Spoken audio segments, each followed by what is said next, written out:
ഇന്ന് റിപ്പോർട്ടർ ചാനലിൽ വന്നൊരു വാർത്തയാണിത്. റിഫാന എന്നൊരു പെൺകുട്ടിയെ പറ്റിയാണിത്. ചിലരെങ്കിലും കണ്ടു കാണും. ഇതിൽ പറയുന്നത് ജന്മനാ കേൾവിക്കുറവുള്ള റിഫാനയ്ക്ക് അവരുടെ പാരന്റ്സ് കൃത്യമായിട്ട് 10 വർഷം തുടർച്ചയായി സ്പീച്ച് തെറാപ്പി കൊടുക്കുകയും അതിനുശേഷം ഇപ്പൊ കുട്ടി നന്നായിട്ട് സംസാരിക്കുകയും ചെയ്യുന്നു എന്നുള്ളതാണ്. 80% കേൾവിക്കുറവുണ്ട് എന്നുള്ളതാണ് അറിയാൻ കഴിഞ്ഞത്. അപ്പോൾ ഇങ്ങനെയുള്ള കുട്ടികളിൽ നമുക്ക് തുടർച്ചയായി ട്രെയിനിങ്ങിലൂടെ കേൾവി സഹായികൾ വെച്ച് സ്പീച്ച് തെറാപ്പിയിലൂടെ സംസാരം വീണ്ടെടുക്കാൻ കഴിയും എന്നുള്ളത് നിങ്ങൾ എല്ലാവരും മനസ്സിലാക്കണം. ഇതിൽ പ്രധാനമായും ശ്രദ്ധിക്കേണ്ടത് 3 കാര്യങ്ങളാണ്. ഒന്നാമത്തെ കാര്യം എന്ന് പറയുന്നത് ഏർലി ഐഡന്റിഫിക്കേഷൻ ആണ്. റിഫാന LKG പഠിക്കുമ്പോൾ തന്നെ ആ കുട്ടിയുടെ ടീച്ചർ പാരന്റ്സിനോട് എന്തോ കുഞ്ഞിനെ കേൾവിക്കുറവുള്ളതായിട്ട് സംശയിക്കുന്നു എന്ന് പറഞ്ഞതിന്റെ അടിസ്ഥാനത്തിൽ റിഫാനയുടെ പാരന്റ്സ് കൃത്യമായി ടെസ്റ്റുകൾ നടത്തുകയും കേൾവിക്കുറവ് കണ്ടുപിടിക്കുകയും അതിന്റെ ഭാഗമായി ബാക്കി തുടർ ചികിത്സകൾ നൽകുകയും ചെയ്തു.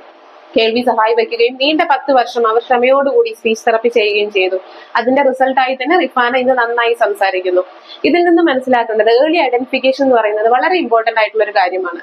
എത്ര നേരത്തെ നമുക്ക് വൈകല്യങ്ങൾ കണ്ടെത്താൻ കഴിയുന്നോ അത്രയും നന്നായി നമുക്ക് അതിനെ ട്രീറ്റ് ചെയ്യാനായിട്ടും സാധിക്കും. അതുപോലെ തന്നെ അതിന്റെ റിസൾട്ടും നല്ലതായിട്ട് വരികയും ചെയ്യും. അതുകൊണ്ട് ഏർലി ഐഡന്റിഫിക്കേഷൻ ഏറ്റവും ഇമ്പോർട്ടന്റ് ആയിട്ട് എല്ലാവരും മനസ്സിലാക്കണം.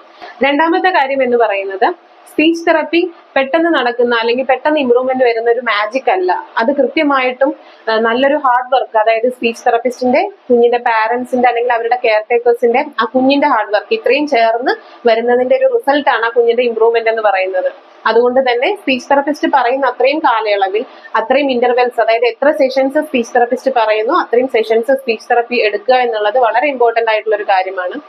കുറച്ച് നാൾ ചെയ്ത് അത് കഴിഞ്ഞ് ബ്രേക്ക് എടുത്ത് കുറെ നാൾ കഴിഞ്ഞ് ഇടയിലൊക്കെ പോയി അങ്ങനെയല്ല വേണ്ടത്. എത്ര നാൾ സ്പീച്ച് തെറാപ്പിസ്റ്റ് ഒരു കുഞ്ഞിന്റെ സിവിയറിറ്റിക്ക് അനുസരിച്ച് സ്പീച്ച് തെറാപ്പി പറയുന്നു അത്രയും നാൾ സ്പീച്ച് തെറാപ്പി എടുക്കണം.